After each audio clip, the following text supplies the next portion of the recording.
Chicken sandwich নিশ্চয়ই সকলের খুব প্রিয় জলখাবার। তাহলে চলুন আজ এই রেসিপিটাই দেখে নেওয়া যাক।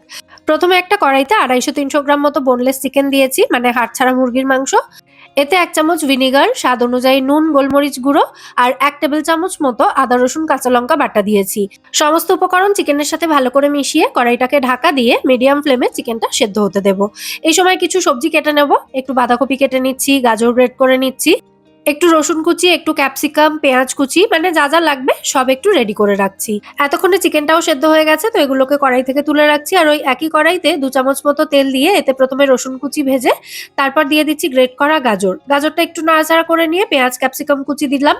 এগুলো একটু ভাজা ভাজা হয়ে গেলে সবশেষে দিয়ে দেবো বাঁধাকপি কুচি। আর এতক্ষণে চিকেনটাও সেদ্ধ হয়ে গেছে, তো চিকেনটাকে একটু এভাবে ছাড়িয়ে নিচ্ছি, মানে শ্রেড করে নিচ্ছি।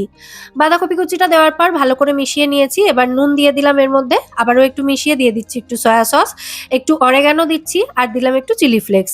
এরপর শ্রেড করে রাখা চিকেনটা এর মধ্যে দিয়ে ভালো করে নাড়াচাড়া করে মিশিয়ে একটু মেয়োনিজ দিচ্ছি আর তার সাথে 2টো চিজ কিউব গ্রেট করে দিয়ে দিলাম। সমস্ত কিছু এবার একসাথে খুব ভালো করে মিশিয়ে নিলেই আমাদের স্যান্ডউইচের পুর এখানে একদম রেডি।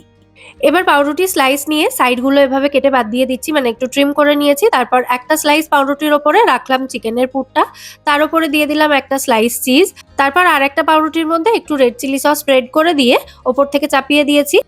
এরপর অল্প বাটার দিয়ে তাওয়াতে দুপিঠ থেকে ভালো করে সেঁকে নিলে বা গ্রিল করে নিলেই কিন্তু আমাদের দারুণ সুস্বাদু চিকেন স্যান্ডউইচ এখানে একদম রেডি। এভাবেই সার্ভ করতে পারেন অথবা মাঝখান থেকে কেটে 2 টুকরো করে সার্ভ করতে পারেন। রেসিপিটা ভালো লাগলে একটা ছোট্ট করে লাইক এবং শেয়ার করে দেবেন। আবার দেখা হবে পরের পর্বে। আজকের মতো টাটা, সবাই খুব ভালো থাকবেন।